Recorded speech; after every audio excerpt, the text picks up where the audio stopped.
Sebelumnya, Kadin Kota Cilegon menjawab dugaan permintaan jatah proyek senilai 5 triliun rupiah. Menurut Wakil Ketua Kadin Cilegon, pernyataan tersebut adalah pernyataan pribadi dari salah satu pengurus yang sedang dalam kondisi emosional.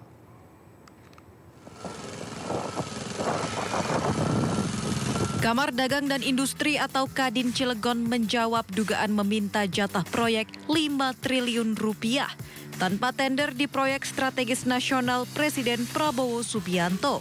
Dari kegiatan Cengda ini kan triliunan, sangat besar sekali. Kita langsung bagi porsinya. Wakil Ketua Umum 1 Kadin Cilegon, Isbatullah Ali Basja, mengungkapkan peristiwa itu terjadi akibat anggotanya terbawa emosi karena komunikasi tak berjalan efektif dan sempat terjadi adu mulut antara pengusaha. Terkait masalah dugaan minta jatah proyek 5 triliun tanpa tender itu bukan sikap resmi dari Kadin Kota Cilegon. Itu salah satu anggota dan pengurus kami yang memang mengucapkan itu, tapi itu tidak mewakili daripada organisasi. Itu hanya bentuk kekesalan, kekecewaan salah satu pengurus. Sebelumnya, Gubernur Banten Andra Soni angkat suara terkait oknum pengusaha yang meminta jatah proyek di Cilegon, Banten. Andra menyayangkan hal tersebut karena akan mengganggu investasi. Kadin Kota Cilegon menghormati semua prosedur tender yang berlaku. Dirinya juga tidak membenarkan cara penyampaiannya dan akan menyikapi hal ini secara internal sesuai prosedur organisasi. Dari Cilegon, Banten, Iskandar Nasution, iNews melaporkan.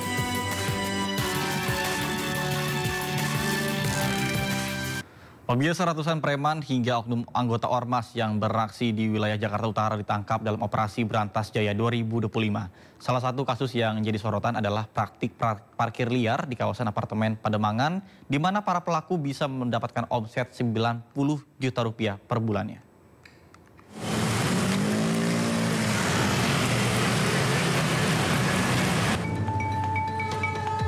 Aparat Polres Metro Jakarta Utara merazia sejumlah preman dan oknum ormas yang beraksi di wilayah hukum Jakarta Utara dalam operasi Berantas Jaya 2025.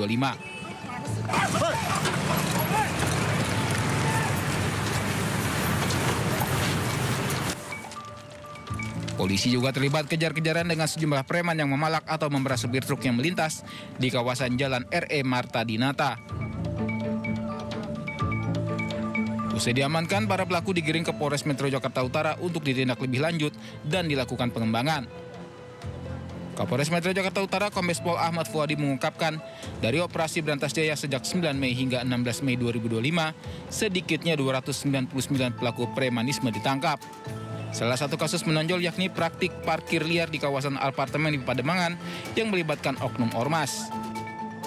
Para pelaku memungut uang parkir secara tidak resmi dengan total pendapatan mencapai 90 juta rupiah per bulan.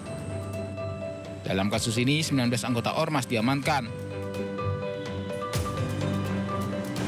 Di sana, para pelaku ini menyediakan fasilitas parkir. Di antaranya kurang lebih sebanyak 300 unit kendaraan.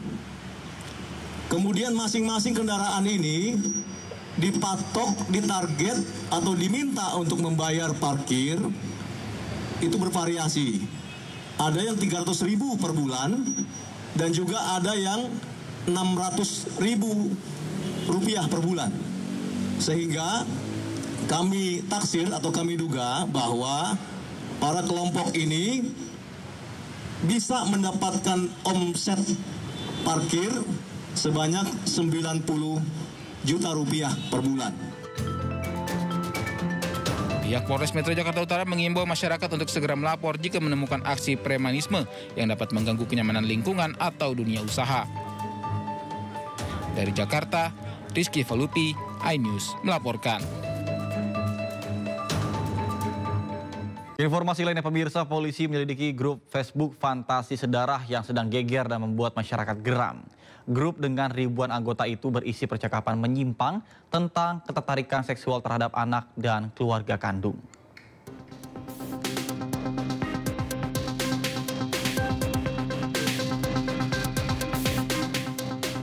Polda Metro Jaya tengah menyelidiki grup Facebook bernama Fantasi Sedarah yang viral di media sosial. Grup ini berisi percakapan menyimpang tentang ketertarikan seksual terhadap anak atau keluarga kandung. Grup diduga memiliki ribuan anggota dan disebut telah eksis selama bertahun-tahun. Publik pun geram dan mendesak polisi serta Kementerian Komdigi untuk menelusuri keberadaan grup ini. Publik menuntut seluruh anggota grup ditindak tegas. Tadi kami juga sudah koordinasi dengan Direktorat Cyber Polda Metro Jaya. Dan kalau rekan juga lihat di Instagram punya Kominfo juga, dan ada jawaban dari Humas Mabes Polri di situ. Jadi sudah pasti Direktorat Cyber Polda Metro Jaya akan menyelidiki dan mendalami tentang akun Facebook tersebut. Ya, sekali lagi akan menyelidiki dan mendalami segala sesuatu yang ada di akun Facebook tersebut. Sementara itu, Kementerian Komunikasi dan Digital telah memblokir 6 grup di Facebook berisi konten asusila yang membahas hubungan sedarah atau insest. Komdigi juga langsung berkoordinasi dengan platform Meta sebagai induk Facebook untuk melakukan pemblokiran. Warga juga diimbau agar lebih berhati-hati saat beraktivitas di media sosial dan langsung melapor bila menemukan konten-konten menyimpang. Tim Liputan iNews melaporkan. Polisi daerah Banten akhirnya menetapkan 3 orang tersangka kasus dugaan pemerasan terhadap proyek pembangunan PT Chandra Asri Alkali. 3 orang tersangka masing-masing yaitu MS, IA, dan RF yang merupakan sebagai Ketua Kadin, Wakil Ketua Kadin, dan Ketua Himpunan Nelayan Seluruh Indonesia Kota Cilegon. Direskrimum Polda Banten menetapkan 3 tersangka yang diduga meminta jatah proyek 5 triliun rupiah tanpa proses lelang di lokasi pembangunan pabrik Chandra Asri Alkali atau CAA. Ketiga tersangka yang meminta jatah adalah Ketua Kadin Kota Cilegon Muhammad Salim atau Abah Salim, Wakil Ketua Kadin Cilegon Ismatullah, dan Ketua Himpunan Nelayan Seluruh Indonesia Kota Cilegon Rufaji Jahuri. Ketiga tersangka memiliki peran masing-masing. Ada yang berperan meminta proyek 5 triliun tanpa lelang. Ada juga yang berperan sebagai untuk mengancam menggagalkan proyek, hingga Ketua Kadin Cilegon sendiri menggerakkan ormas untuk mengancam gagalkan proyek. Selain menetapkan 3 orang tersangka yang merupakan pengusaha lokal, polisi juga mengamankan barang bukti berupa video, screenshot ajakan Ketua Kadin kepada para saksi koleksi proyek, surat dari Kadin kepada PT Cengda, dan notulensi rapat pertemuan. Hingga kini ketiga tersangka ditahan di Rutan Polda Banten menunggu proses selanjutnya.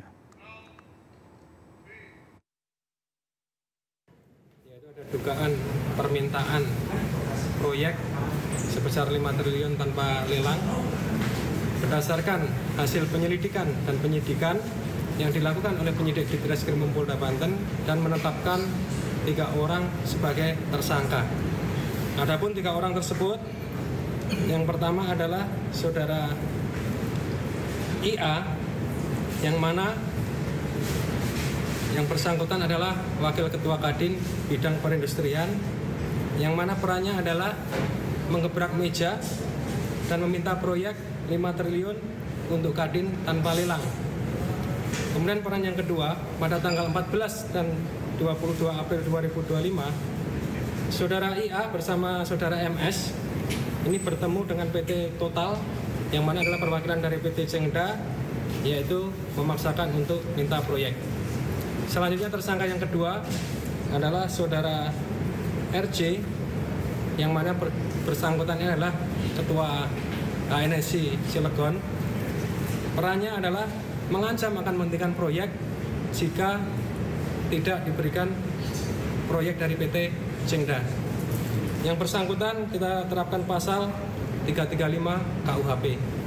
Yang ketiga yaitu saudara MS, perannya adalah mengajak dan menggerakkan orang untuk melakukan aksi di PT Cengda, dan pada tanggal 14 dan 22 April saudara MS ini bersama saudara IA bertemu dengan PT Total memaksa meminta proyek. Adapun pasal yang kita terapkan pada yang bersangkutan pasal 368 dan 160 KHP yang mana ancaman hukumannya adalah 9 tahun penjara.